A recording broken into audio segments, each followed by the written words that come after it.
Salut tout le monde, on se retrouve pour une vidéo pour étayer un article que j'ai fait paraître hier qui concerne les VPN gratuits qui peuvent être des VPN peu fiables ou parfois même carrément malveillants. En effet, on trouve beaucoup de VPN pour Android et aussi sous la forme d'extensions pour Chrome et Firefox. Et il y en a beaucoup qui sont créés parce que VPN c'est la mode et il y a un créneau et bon, il faut vendre des services, des licences, etc. Et il y en a beaucoup qui sont peu fiables, voire certains sont carrément malveillants. Et donc, je voulais faire une petite vidéo pour illustrer un petit peu tout ça, pour vous montrer comment sélectionner un VPN et ne pas se faire avoir. Alors, avant ça, un petit rappel sur ce que sont les VPN. Rapidement, j'ai déjà expliqué dans différentes vidéos. Un VPN, ça permet quoi? Ça permet de relier deux réseaux à travers un tunnel sécurisé. Donc en général, en ce qui concerne les VPN grand public, c'est-à-dire les solutions qu'on vous vend, NordVPN, ExpressVPN, etc. Et ben vous installez le VPN par exemple sur votre ordinateur et vous vous connectez au serveur VPN et puis ensuite ce dernier va se connecter aux différents services internet, par exemple les sites que vous visitez, YouTube, Twitch, etc. Et ça va passer à travers un tunnel sécurisé jusqu'au serveur VPN. Si un attaquant essaye de voir ce que vous faites, il ne le verra pas parce que il ne pourra pas voir ce qui se passe dans le tunnel. Et après, le serveur VPN, lui, se charge de dispatcher vos connexions vers les différents services finaux, Netflix, etc. Pour ensuite pouvoir afficher ce que vous voulez sur votre ordinateur. Donc il faut bien comprendre cet aspect-là. Et ce qui se passe, c'est que le service final, dans Netflix, YouTube, le site que vous visitez, lui verra l'adresse IP du serveur VPN et il ne verra plus l'adresse IP de votre fournisseur d'accès Internet. Et donc l'argument, c'est que ça sécurise la connexion parce que vous avez un tunnel sécurisé et ça permet de camoufler, cacher votre adresse IP puisque le service voit celui du serveur VPN. Mais d'un autre côté, il faut avoir entièrement confiance avec ce fournisseur VPN parce que en fait il se passe la même chose qu'avec votre fournisseur d'accès, c'est-à-dire que ce dernier peut éventuellement voir ce qui se passe dans le tunnel VPN, mais surtout voir où est-ce que vous vous connectez et éventuellement enregistrer ça dans des journaux pour ensuite éventuellement établir par exemple un profil consommateur et vendre ce dernier à différentes sociétés marketing et compagnie. Donc en fait quand vous installez un serveur VPN et vous achetez un service VPN, vous déportez votre confiance du fournisseur d'accès qui lui peut voir ce que vous faites à ce service VPN. Et donc là, comme c'est la mode, on voit en fleurir un petit peu partout. Et si on regarde par exemple, donc là j'en ai sur la machine virtuelle qui est là, j'en ai déjà installé. Mais si on fait une recherche, et donc si on fait une recherche sur le Chrome Web Store et qu'on tape VPN, on va en avoir de toutes sortes qui sont proposés avec parfois énormément de téléchargements. Il y en a certains, c'est plusieurs centaines de milliers. Et pourtant, ils sont pas forcément très fiables. Par exemple, moi j'ai installé celui-là qui s'appelle FreeVPN. C'est l'icône qui est là. Il est ici. Si on regarde dans les extensions installées, on le trouve ici et il a quand même apparemment 2 millions de utilisateurs. Donc je vais le connecter. Voilà, donc là il nous dit connecter avec cette adresse IP là. On peut éventuellement la vérifier. Voilà, donc là ça nous confirme bien qu'on a cette adresse IP là. Maintenant si on creuse un peu et qu'on va sur ce site là, donc il nous met bien cette adresse IP. Par contre, que le site est capable de récupérer notre adresse IP réelle, celle du fournisseur d'accès et pas celle du serveur VPN, ce qui est normalement pas normal quand le serveur VPN est bien fait. Et on voit ici que c'est une adresse en Wanadu qui est bien mon fournisseur d'accès et c'est bien mon adresse IP réelle. Donc déjà on voit que ce service VPN il est mal conçu parce que le client est mal fait et en fait il ne bloque pas les fuites WebRTC. Donc je ne vais pas rentrer dans les détails, j'avais déjà fait une vidéo dessus, mais c'est en fait un mécanisme qui est présent, une technologie sur les navigateurs internet qui vous permet de faire des connexions on va dire un peu différentes que celles faites par les sites web. Et du coup on voit ça passe pas par le VPN et en fait ça passe par notre connexion réelle et de ce fait le site est capable de récupérer l'adresse IP réelle. Et donc du coup on voit qu'il est mal conçu et si un site veut vraiment récupérer votre adresse IP avec ce VPN là c'est tout à fait possible. Ensuite, on va faire un second test. Pour ça, on va revenir sur... On va sortir de la machine virtuelle et on va revenir sur l'ordinateur. On va faire comme si on était un pirate et on va essayer de regarder ce que vous faites sur Internet. Vous épiez. Je vous rappelle que le service VPN est là pour sécuriser la connexion et normalement, avec le tunnel sécurisé, le pirate ne peut pas voir ce que vous faites parce que votre connexion passe par ce tunnel sécurisé. En fait, ça chiffre la connexion, comme vous pouvez remplacer chiffré par crypté. Et donc le pirate, lui, qu'est-ce qu'il va voir? Il va voir que des éléments cryptés, un peu comme dans Matrix quand il regarde l'écran avec les différents symboles. Ça veut rien dire pour un humain. Et de ce fait, il ne sait pas sur quel site vous êtes, si vous êtes sur YouTube, si vous êtes sur Twitch, si vous êtes sur malekal.com ou lemonde.fr ou tout autre site. Ce que peut faire normalement votre fournisseur d'accès Internet, sauf si vous vous connectez à des sites sécurisés. Et encore qu'il y a moyen éventuellement de savoir sur quel site vous êtes. Alors, je vais juste activer quelque chose. Je vais en fait écouter la connexion faite par la machine virtuelle. Je vais déconnecter le VPN et je vais vous montrer. Je vais aller sur par exemple lemonde.fr et malekal.com et maintenant je vais regarder ce qui se passe sur cette petite outil et on voit que toutes les requêtes DNS, c'est-à-dire les résolutions DNS, c'est-à-dire quand vous tapez une adresse littérale, votre connexion internet, votre ordinateur doit récupérer l'adresse IP pour se connecter dessus et on voit que on est capable de récupérer les résolutions DNS. Donc on voit qu'on a celle de Google, on a celle de malekal.com et on a celle du monde.fr. On va faire maintenant le même test avec le VPN actif et donc normalement avec le VPN actif on ne devrait pas avoir la possibilité de voir ce qui se passe parce que le VPN va faire le tunnel sécurisé et normalement si c'est bien foutu, les résolutions DNS vont passer dans le tunnel et donc on ne devrait pas être capable de les voir et donc de savoir potentiellement sur quel site vous êtes.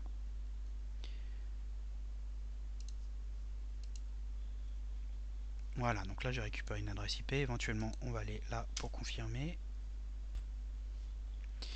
Voilà, donc là le site confirme bien qu'on a l'adresse IP du VPN et il est toujours capable de récupérer notre adresse IP réelle. Alors, je vais simplement retourner sur lemonde.fr et malekal.com et on va regarder ce qui se passe sur notre outil. On voit déjà qu'on a les résolutions du site pour voir l'adresse IP là, BrowserLeak. Et si on va plus bas, est-ce qu'on a celle de malekal.com? Eh ben oui, on a celle de malekal.com et on a aussi celle du monde.fr. On voit que le VPN ne protège pas du tout. Et donc l'argument pour ce VPN gratuit qui dit sécuriser la connexion, en fait elle est totalement fausse parce que l'extension elle est mal codée et les résolutions DNS ne passent pas par le VPN et donc de ce fait ça protège de rien du tout. Ce qu'il faut comprendre, c'est qu'il y a plusieurs éléments à prendre en compte quand vous choisissez un VPN. Il y a la qualité du client. Il ne faut pas qu'il ralentisse l'ordinateur, il faut qu'il soit bien pensé, que le chiffrement soit assez fort pour qu'il ne soit pas cassé. Il faut que les résolutions DNS passent par le VPN. Enfin, il y a pas mal de choses à prendre en compte. Et les VPN gratuits qui sont proposés un petit peu comme ça, un peu partout sur Android ou sur le Google Store, ils ne sont pas forcément de super grande qualité. L'autre aspect qu'il faut prendre en compte, et ça je le dis dans l'article, c'est que vous pouvez avoir des VPN malveillants. Donc je donne l'exemple de Ola VPN.